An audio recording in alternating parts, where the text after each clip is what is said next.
Selamat pagi for all of us. Jadi di sini saya akan menjelaskan materi ekonomi mengenai teori pertumbuhan ekonomi.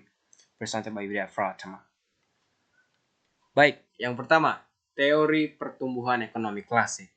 Jadi, menurut para ahli ekonomi klasik seperti Adam Smith dan David Ricardo, ada 4 faktor yang sangat mempengaruhi pertumbuhan ekonomi. Apa saja? Yang pertama, jumlah penduduk. Nah, jadi apabila jumlah penduduk itu banyak maupun sedikit, apakah itu dapat mempengaruhi? Tentunya sangat mempengaruhi.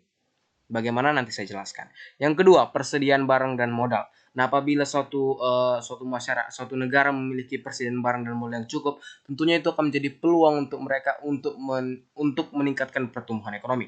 Dan yang ketiga adalah luas tanah dan kekayaan alam. Nah, ini juga menjadi peluang kedua bagi masyarakat untuk memanfaatkannya dalam meningkatkan pertumbuhan ekonomi dengan syarat mereka harus bisa tepat guna dan tepat sasaran.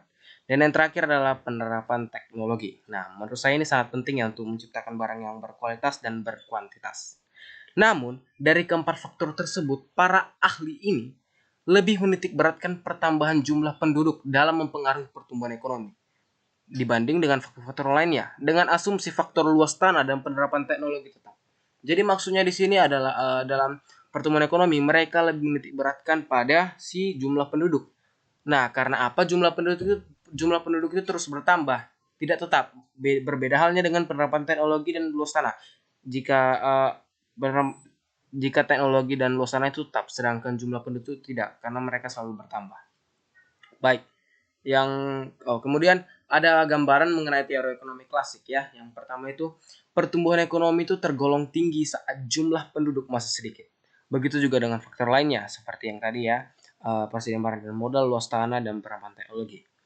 Kemudian yang kedua, pertumbuhan ekonomi tergolong tidak berkembang atau stationary state saat produktivitas masyarakat menurun. Tentu ya, apabila produktivitas masyarakat menurun, tentunya ekonomi juga tergolong tidak berkembang.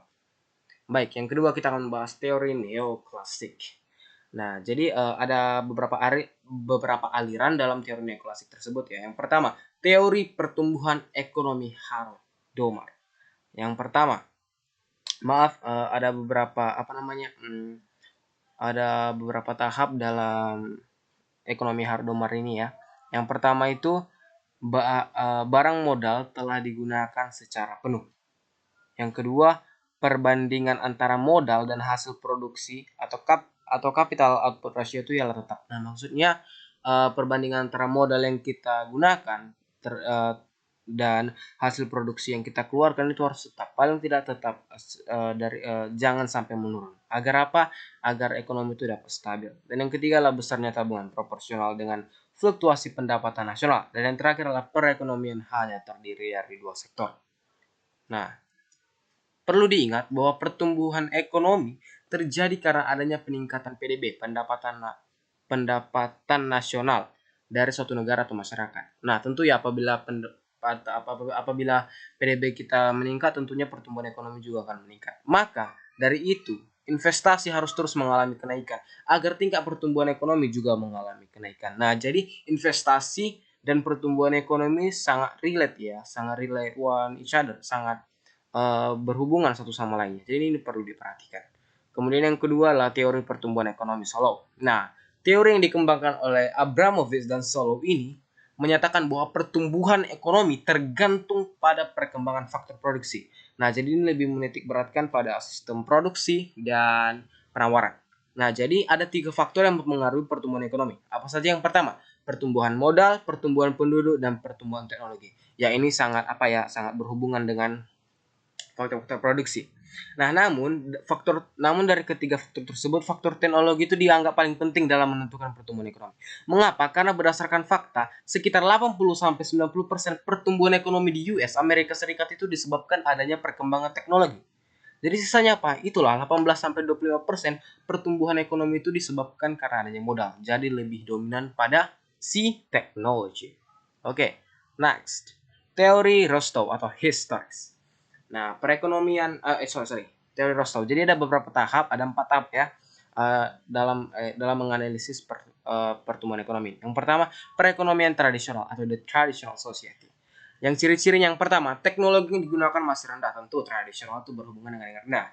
Nah, kemudian yang kedua, hasil produksi masih rendah sehingga hanya mampu mencukupi kebutuhan sendiri ya. Tentu karena belum ada teknologi dan peluang-peluang yang mendukung. Jadi masih tergolong rendah lah. Dan terakhirlah kegiatan produksi bersifat tradisional. Baik, yang kedua, perekonomian transisi atau the precondition for takeoff. Nah, ini transisi ini sudah kita pelajari pada sebab sebelumnya, itu adalah peralihan, perubahan. Nah, apa saja sih perubahannya? Yang pertama, timbulnya pemikiran mengenai pembangunan ekonomi demi kesejahteraan. Jadi ada perubahan dari pola pikir ya, yang dulunya masih tradisional, sekarang sudah pemikiran yang bijak. Kemudian yang kedua, terjadinya perubahan nilai dan struktur kelembagaan dalam suatu masyarakat. Perubahan nilai dan struktur. Kemudian yang terakhir adalah perekonomian mulai menciptakan kerangka ekonomi yang kokoh untuk perekonomian yang lebih maju. Nah, mereka di sini sudah berpikir lebih bijak dan lebih luas intelektualnya untuk menciptakan kerangka ekonomi yang lebih utuh dan kokoh. Baik. Yang ketiga adalah perekonomian lepas landas, take off, bukan di pesawat ya. Baik, ciri-cirinya yang pertama adalah kegiatan ekonomi berlangsung terus-menerus dengan optimal, nilai investasi yang produktif meningkat sebesar 10%, dan terciptanya suatu kondisi yang dapat membuat semua lembaga dapat berfungsi sesuai harapan. Nah, jadi perlu kita perhatikan bahwa ini, tahap-tahap ini, dari setiap tahap pertama, 2, 3 itu mengalami perkembangan ya. Ini lebih fokus pada perkembangan kondisi. Kemudian yang keempat adalah perekonomian menuju kedewasaan, the drive to maturity. Namanya sudah kedewasaan, berarti dia sudah cukup matang. Matang dalam artian apa? Yang pertama, tenaga kerja yang terlibat pada proses produksi itu sudah bersifat profesional dalam bekerja, dan tanggung jawab dan semacamnya. Kemudian yang kedua, berkurangnya peranan dalam sektor pertanian dan lebih dominan pada sektor industri dan jasa. Maksudnya berkurangnya yang bekerja sebagai petani dan lebih dominan sekarang sudah bekerja pada seperti guru, buruh, dan juga bekerja pada pabrik dan semacamnya. Dan yang terakhir yang paling unik menurut saya adalah adanya perubahan dalam struktur organisasi perusahaan seperti pengambilan keputusan tertinggi itu sudah tidak lagi dipegang oleh pemilik perusahaan, melainkan oleh tenaga-tenaga profesional yang sudah ditunjuk oleh perusahaan. Mereka sudah dipercaya untuk mengambil keputusan tertinggi dalam suatu perusahaan. Baik, seperti itu. Dan yang terakhir, masih ada perekonomian dengan tingkat konsumsi yang tinggi, higher consumption. Nah, yang pertama itu ciri-cirinya, tujuan utama konsumsi masyarakat ialah untuk meningkatkan arti hidup sehingga masyarakat lebih cenderung untuk memenuhi kebutuhan tersier dibanding kebutuhan primer dan sekunder. Nah, ini sudah arti hidup ya, berarti lebih mapan. Dan yang terakhir, timbulnya usaha-usaha untuk meningkatkan kesejahteraan yang merata. Nah, ini perlu diingat, contohnya adalah dengan menerapkan pajak progresif yang dengan cara mentransfer pendapatan dari si kaya ke miskin. Ingat, pajak progresif, mentransfer pendapatan dari si kaya ke si miskin. Baik, itu dia mengenai teori Rostow. Dan yang terakhir adalah teori Skumter atau Kuznets. Baik, jadi menurut teori yang dikemukakan oleh Skumter ini, peranan pengusaha itu sangat penting dalam pertumbuhan ekonomi.